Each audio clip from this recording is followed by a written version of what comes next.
Estamos aqui com uma convidada, uma mulher que eu reconheço muito o valor que ela tem, porque ela me inspira desde o dia que eu tive a oportunidade de lhe conhecer, doutora Socorro Moraes. A minha vida foi impactada. Que maravilha, que bom ouvir isso, né, eu fico muito feliz, né, Guilherme, e você também impactou a minha, e ainda mais com o presente que você me deu, né, agora, que já já a gente vai dizer qual é esse presente tão maravilhoso que vocês 2 me deram. Olha só, esse espaço aqui, esse podcast é destinado para mulheres, né? Nós estamos abrindo esse espaço, esse divã, depois de 15 anos trabalhando com mulheres, né? Então, realmente é a minha paixão. Trazer mulheres empreendedoras, mulheres que têm histórias de sucesso, mulheres que inspiram outras mulheres. E Que você maravilha. é uma dessas mulheres, Ah, né? muito obrigada, sinto-me muito honrada. Quer dizer, você está saindo dos salões da Guilhermina, Sim, né, aquele templo onde a gente se sente acolhida, ali não é só uma loja que se vende roupas, mas é um espaço de acolhimento. Eu mesma já fui escutada e acolhida, porque a gente também tem os nossos terrenos movediços, não é?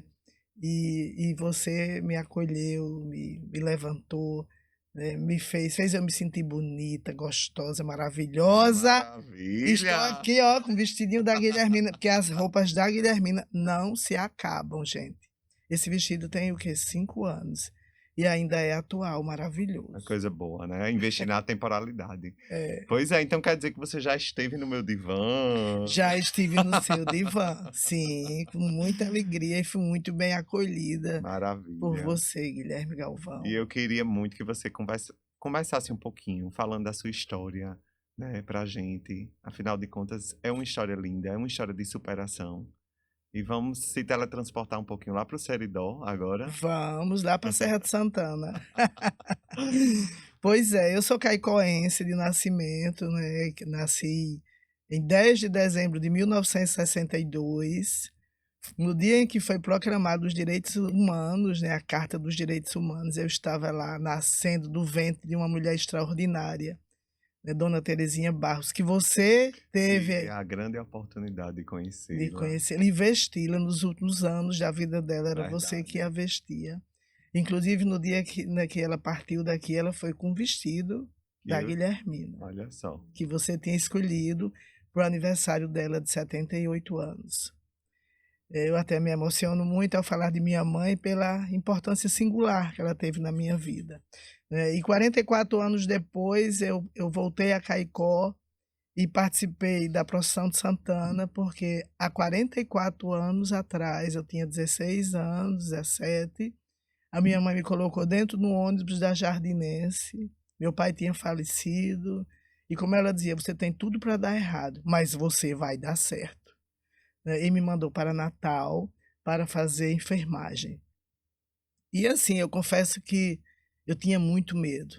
E se dependesse de mim, eu teria ficado em Caicó. Mas ela dizia muito: medo só serve para nos parar. E não dá tempo ter medo. Ou Você. seja, uma mulher à frente do seu tempo, né? É, Naquela total. época, uma mulher lá do Seridó, que já usava as palavras poderosas, né? Ou E seja, ela já ela foi uma grande profeta na sua foi, vida. ela foi. Porque só ela acreditava nesse projeto. Eu mesma queria ficar em Caicó. Eu mesma tinha medo e não acreditava. Sim. Né? As minhas tias diziam: Terezinha, deixa essa menina em Caicó. Ela vai fazer um curso de pedagogia e vai ficar aqui mesmo. Eu não sei se eu seria mais feliz se tivesse ficado lá, mas só sei que essa história deu certo. E ela me colocou dentro do ônibus e disse assim: você vai para lutar, para ficar e para vencer. Lindo. Uau! Que mulher inspiradora. É, eu estou escrevendo esse livro, quer dizer, faz 3 anos mas cada vez que eu me sento na frente do computador para começar a digitar, mexo com muitas emoções, aí paro, aí dou um tempo, mas essa história da minha mãe, ela precisa ser registrada, Verdade. né? É uma grande fonte. Muito, muito.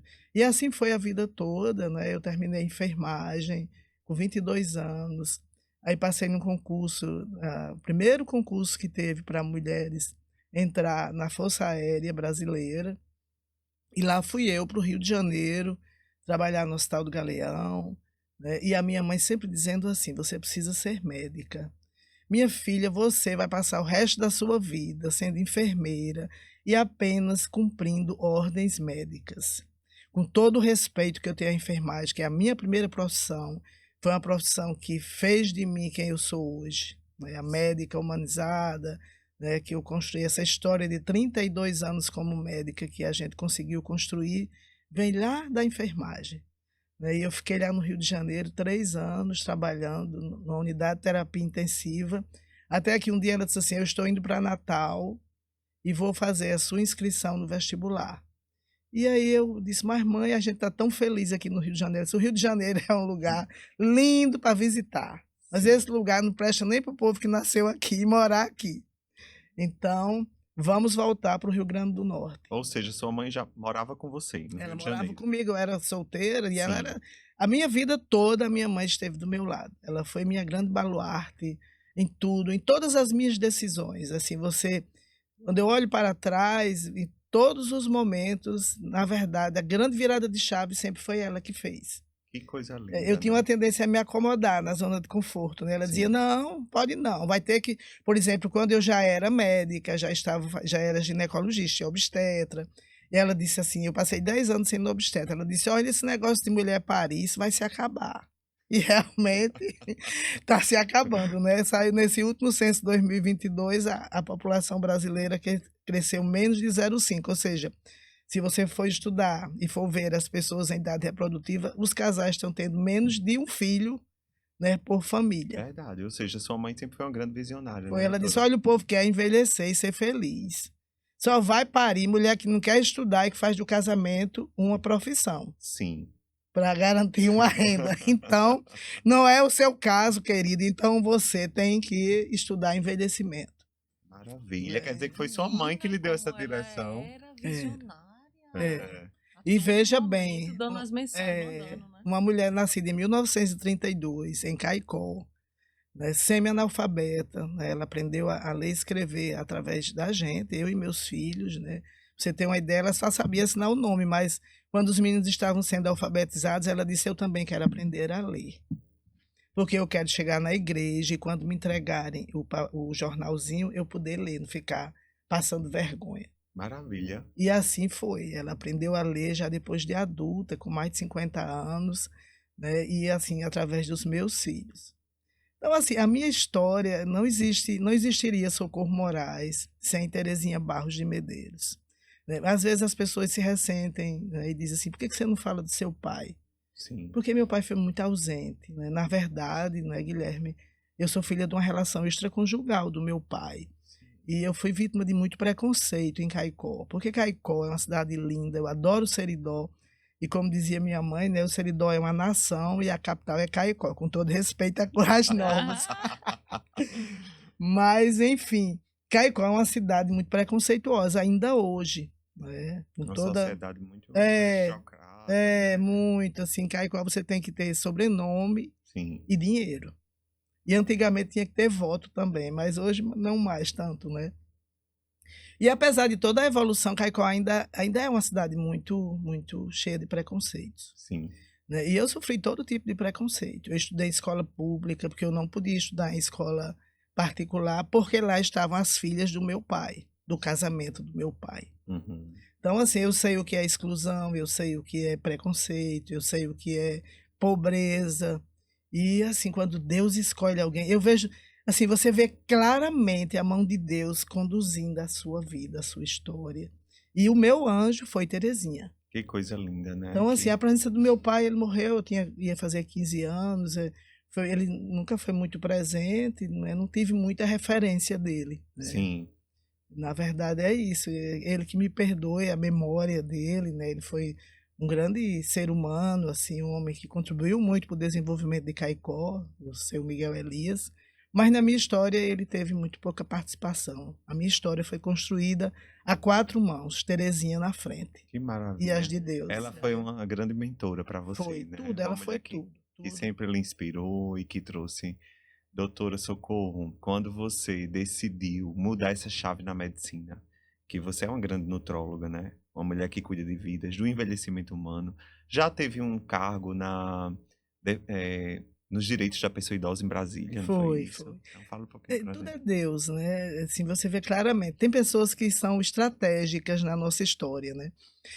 Tem uma professora aqui da universidade, uma mulher por quem eu tenho muito respeito, que é a professora Tessia Maranhão. Ela era a coordenadora do Centro de Ciências da Saúde e eu queria fazer mestrado e doutorado.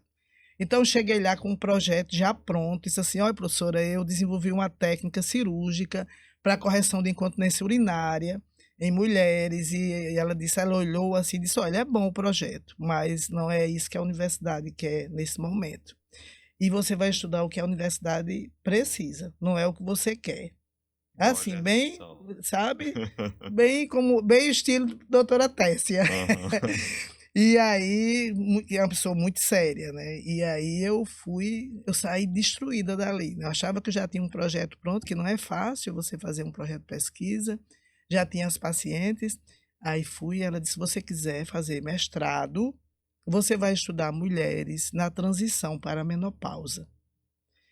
E aí eu saí tão triste, minha mãe disse assim: quem decide é ela que tem a caneta, você vai fazer o que ela está dizendo e acabou a história.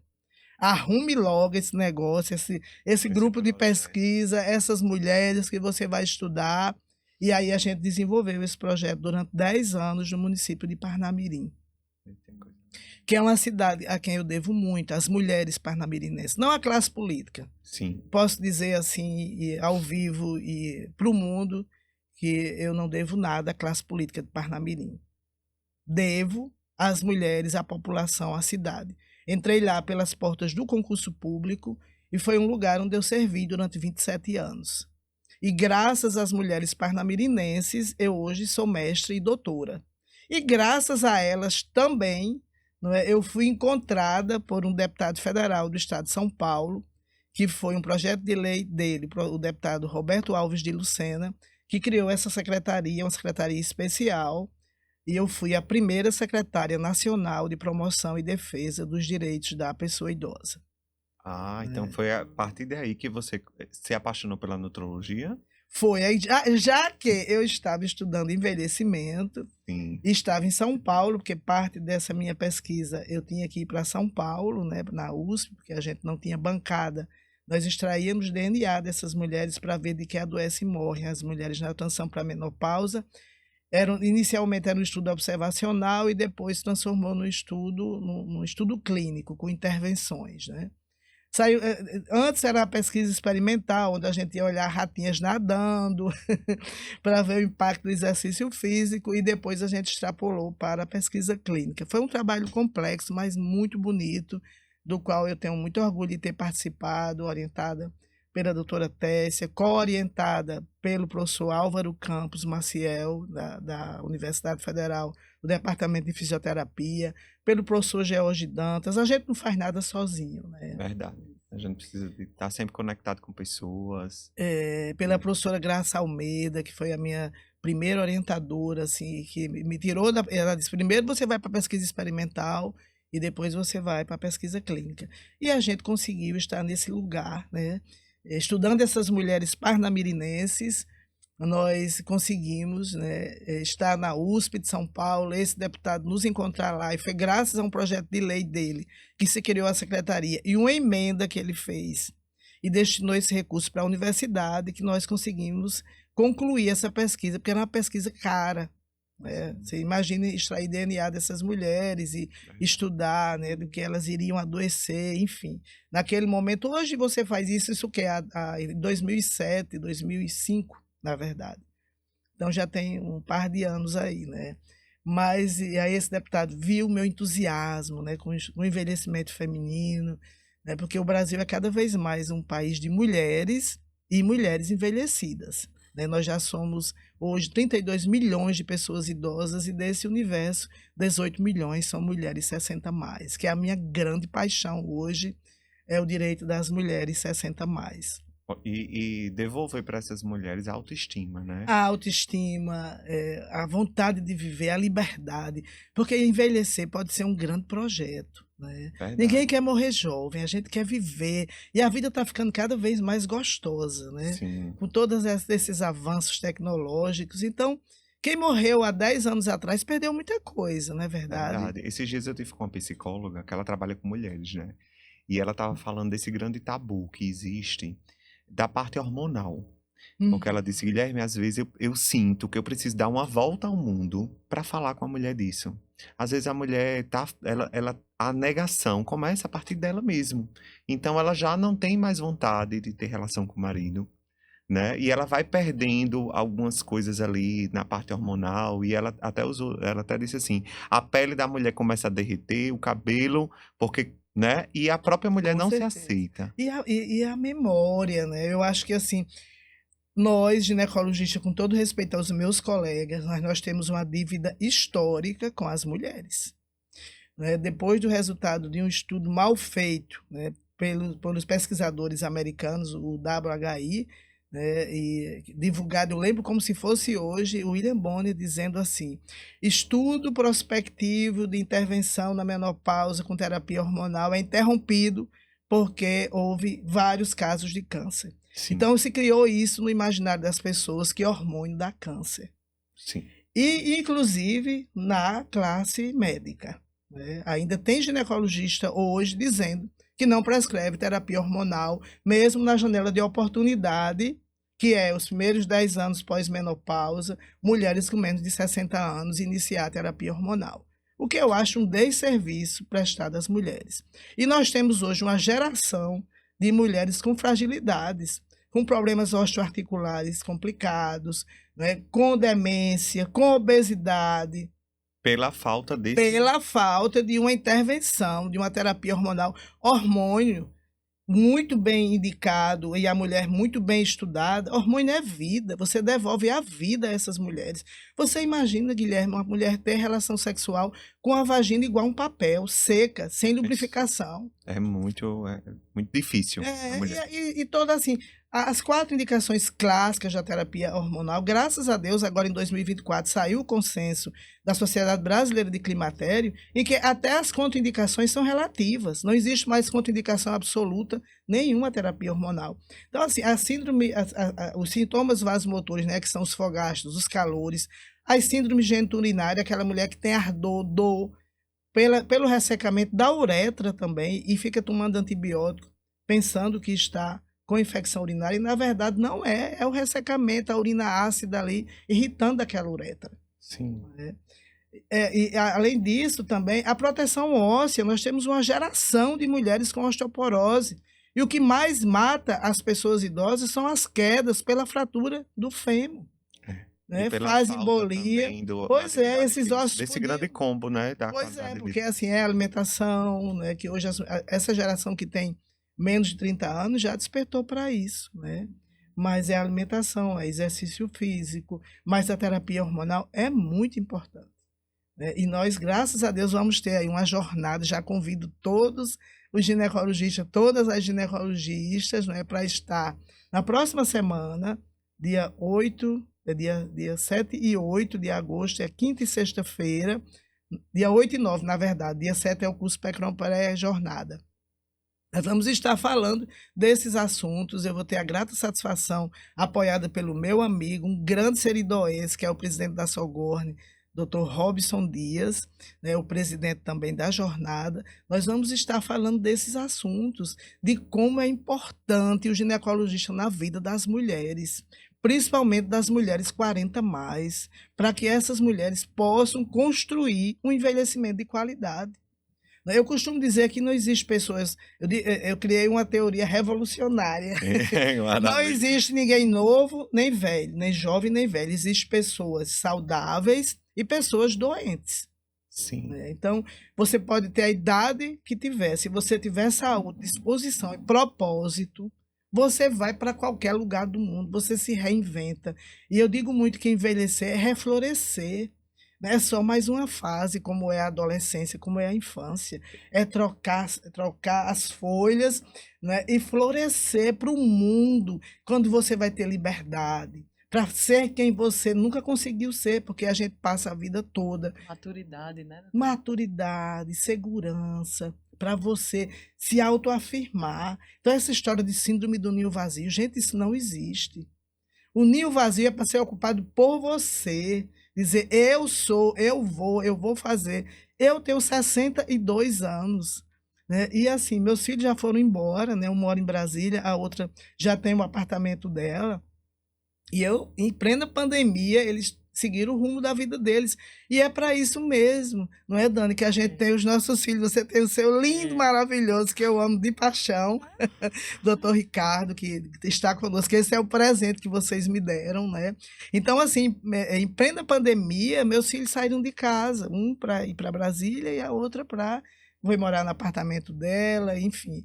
E eu disse, não, esse ninho, eu vou me colocar no centro desse ninho agora, né? Eu vou me revisitar, eu vou me refazer e eu vou encontrar novas possibilidades. Agora, para tudo isso, você precisa ter saúde, precisa ter um bom suporte terapêutico, inclusive, com suplementos, com terapia hormonal, com alimentação saudável, bons amigos. Olha, amigos faz toda a diferença. É verdade. Eu não seria a mesma pessoa sem a rede de relacionamentos que eu tenho. E com sonhos, né, doutora? Eu E acho com que sonhos, ter com novos sonhos a sim. partir daquele momento.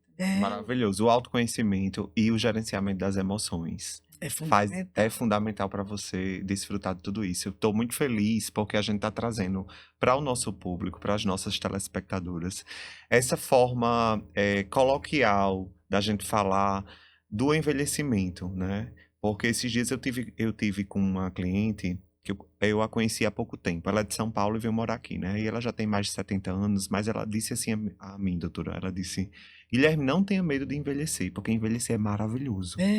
Ela disse, meu esposo faleceu, eu fui muito feliz com ele, fui casada há mais de 30 anos com ele, até ele chegar a óbito.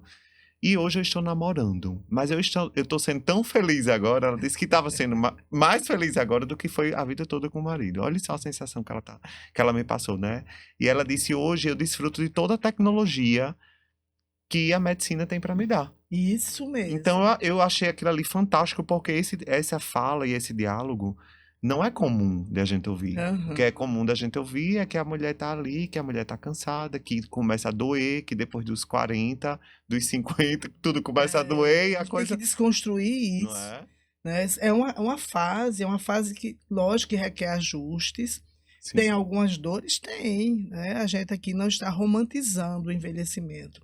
Mas eu gosto muito de sugerir para minhas pacientes, né, esse livro da Miriam Goldenberg. A Miriam você conhece, né, Guilherme? Ela é uma antropóloga assim, maravilhosa, Dani. Ela começou a discutir envelhecimento muito antes de todo mundo, lá na década de 80, 90, ela já falava, já fazia as pesquisas dela.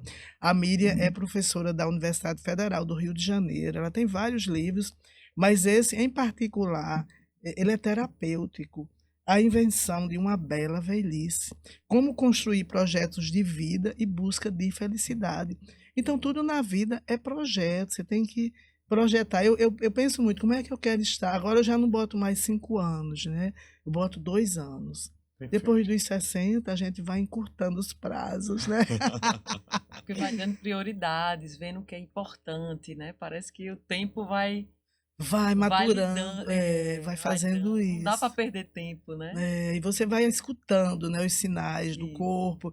A questão do autoconhecimento, ela é fundamental, até para você fazer escolhas. Escolhas de profissionais para cuidar da sua saúde, escolhas de companhias. Né? Eu acho que isso é fundamental. Você tem que saber a medida do que lhe cabe. E eu sou tão ousada, eu acho que ousadia é meu sobrenome, que hoje eu tenho um companheiro de 40 anos, um homem assim maravilhoso, né, que cuida muito bem de mim. O Anilton, ele está ali fazendo uns videozinhos e que fez uma revolução na minha vida, né? No sentido de me mostrar novas possibilidades. Mas, assim, não necessariamente você tem que ter um companheiro para ser feliz. Verdade. Né? Você aí pode não ter, estar sozinho. Eu conheço muita gente, pacientes minhas, que não têm companhia porque não querem. É uma opção. É né? uma opção. Mas, segundo Chanel, ela disse o seguinte: a mulher precisa de 2 coisas: um vestido preto e um homem que a ame. E eu sei que você tem os dois. viu, Eu doutora? tenho, inclusive, um vestido preto belíssimo da Guilhermina. Se você fosse dar, doutora Socorro, 3 conselhos agora para essa mulher que está indo para esse processo, para esse novo patamar, né, de vida. Porque em todas as fases existe dor e existe felicidade, né? Sim, sim. Né? O bebezinho, ele tá ali, ele cai, ele se levanta, né? Existe uma dor Nascer, ali. a primeira respiração é acompanhada de uma dor. Pois é. Então, se você fosse dizer 3 conselhos, assim, o que é que você diria para essas mulheres que estão entrando nessa nova fase, 50, 60? Primeiro, ter um propósito, né? Tem uma série na Netflix, né, dos centenários, e o que eles todos têm em comum é ter o Ikigai, que os japoneses chamam de Ikigai. Ter um propósito, ter algo para fazer, algo que lhe faça sair de casa. Eu acho que isso já é tudo. Segundo, você se colocar no centro da sua vida. Depois que a gente cria os filhos, que a gente se estabelece profissionalmente, você tem que ser o centro da sua vida. Eu hoje sou o centro da minha vida. Eu continuo trabalhando, investindo em novos projetos. Estou aposentada de todos os meus vínculos, mas não me recolhi aos meus aposentos, né? Eu continuo fazendo porque eu tenho muito tesão de fazer medicina. Adoro, eu tenho tesão de viver, adoro o que faço, né? E a terceira coisa é o autoconhecimento, o autocuidado. O autocuidado é fundamental. Desde a hora que você acorda, né, ter um bom sono, um sono reparador, acordar e fazer um exercício físico. Eu recomendo muito. Mulheres 40, 50, 60 mais têm que fazer exercício de manhã. Né? Ir para a sua academia ou ir caminhar na rua. Agora, quem não tem tempo, eles estão inventando, nesse último Congresso Mundial de Obesidade, petiscos de exercícios físicos, que é quem não tem muito tempo, sobe três lances de escada durante 2, 3 minutos a cada hora que ficar sentado. Bacana, né? Para não ficar Já dá inativo. aquele estímulo, né? O líquido sinovial. Melhora as articulações, diminui os níveis de insulina, né? Diminui o colesterol. Tem vários estudos, inclusive estudos em andamentos, mostrando que é muito importante, já que você não tem tempo de ir para uma academia, levanta, faz um alongamento, sobe 3 halls de escada, 3 lances de escada, você está ativo.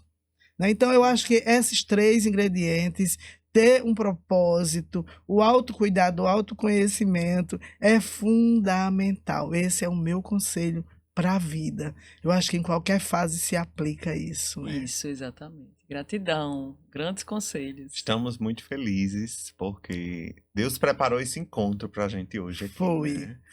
E doutora Socorro, Deus está nos brindando com esse momento de abundância, porque quando a gente compartilha sabedoria, quando a gente leva para as pessoas, né, e a gente distribui toda essa inspiração, a gente também está falando sobre compartilhar, sobre abundância, sobre gratidão. Então, que Deus lhe abençoe e que você continue sendo essa mulher fonte. Ai, que maravilha. Inspiradora. Eu tenho muita alegria, né, de vocês terem me presenteado com o Dr. Ricardo, porque assim, ele é um jovem médico que se identifica muito com a medicina do estilo de vida, em fazer verdadeiramente da prática médica uma construção dos pilares da saúde. E ele tem 25 anos, né? Então, assim, eu já tenho 62. Eu disse a ele, meu filho, tudo que eu souber, eu vou ensinar para você. Que coisa linda, né? Porque você é quem vai tocar o Instituto Ser Melhor. Né? E por que ser melhor? Porque eu acho que a gente tem que construir mesmo esse é um processo, essa construção do ser melhor. E a gente pode ser melhor a cada dia, como dizia Cora Coralina. É possível aprender a ser melhor. Então, esse é o lá nosso no Instituto lema. Ser Melhor nós temos 2 médicos, doutora Socorro e doutor Ricardo Toscano. Isso, doutor Ricardo. Eu tive o prazer, né, de ser cuidado por doutora Socorro lá, na parte de nutrologia, foi minha médica. Aí quando chegou o sobrinho... Claro que você ia ficar com o seu sobrinho. Até porque eu adoro, assim, eu atendo homens, mas eu gosto mesmo de atender mulheres, porque a vida toda eu fui preparada para isso, né? A universidade, a sociedade me preparou para cuidar Aí de eu mulheres. cuidei logo de fazer essa junção, que é para poder ficar conectado. Aí você me deu esse presente. Foi intencional, então, hein? Com certeza, porque a gente sabe que pessoas do bem se atraem, né? É verdade, o bem atrai o bem. Maravilha. Pois Deus abençoe grandemente. Estamos finalizando agora nosso né? Nosso podcast, nossa conversa foi agradabilíssimo. Eu adorei conhecer o estúdio, viu? O estúdio aqui de podcast maravilhoso. Inclusive, vou virar cliente aqui dos Eita, que meninos, né? maravilha! Porque vale muito a pena. Eu disse à menina, eu fiz um videozinho aqui, né? Convidando as pessoas para live. Eu disse, meu, eu tô tão bonita, tão jovem, parece até que eu acabei de fazer um botox. Iluminação é tudo, né? Vai. Mas, olha, gente, muito obrigada. É uma satisfação enorme, Guilherme, estar aqui, ser entrevistada por vocês dois, né? Que são maravilhosos. E eu vou terminar essa nossa fala citando uma frase que não é minha, mas foi proferida pelo professor George Dantas nos 10 anos da Escola Multicamp de Caicó. Ele dizendo que construir não é fácil, né? E ele, um seridóense de muito valor, ele é de Jardim do Seridó, ele podia estar em qualquer lugar do mundo, mas ele escolheu voltar para a sua região e montar no meio do sertão caicoense uma escola de medicina, que hoje é a melhor escola do Brasil, referenciada no mundo. Que coisa linda. Um método de ensino completamente diferente. E ele disse, ele comparou essa construção a subir a Serra de Santana. Ele disse que aí foi aparecendo pessoas que foram juntas com ele, construindo esse projeto, né? E hoje ele está em cima da serra, olhando embaixo. E ele disse que na primeira aula inaugural ele proferiu essa frase: nós somos de uma região em que o queijo é marcado a ferro e fogo, a carne é de sol e as cercas são de pedra. Então, nós, seridoenses, vocês também são seridoenses, a gente não nasceu por acaso naquela região, né? E eu tenho muito orgulho disso. E muito obrigada, viu? Alisou. Sensacional.